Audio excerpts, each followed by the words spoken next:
Très clair. Aussi puissants que soient ces outils, ils ont des limites. Et c'est là que le rôle du pilote humain devient absolument central.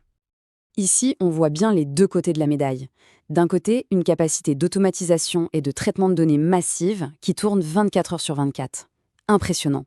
De l'autre, une dépendance totale aux instructions humaines, un risque d'erreur et surtout, une absence totale de jugement ou de sens éthique. C'est une machine. Le point crucial à retenir, c'est vraiment celui-ci.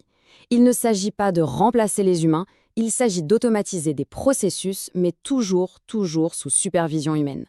L'agent exécute, mais c'est l'humain qui définit la stratégie, qui pose les garde-fous et qui reste le garant du résultat final. Alors au final, que faut-il penser de tout ça?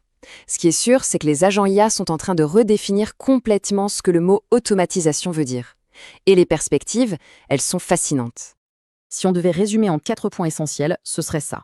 Premièrement, les agents sont autonomes et conçus pour atteindre un but. Deuxièmement, ils fonctionnent sur ce cycle simple: observer, décider, agir. Troisièmement, ce sont des outils surpuissants, mais ce ne sont pas des remplaçants.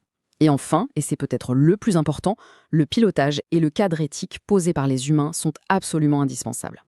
Et on va se quitter là-dessus avec une question. Si demain, un copilote IA était assigné pour aider sur un de vos projets, quelle serait sa toute première mission? La réponse qu'on donne à cette question, elle en dit vraiment très long sur la place qu'on est prêt à accorder à ces nouvelles technologies dans nos vies.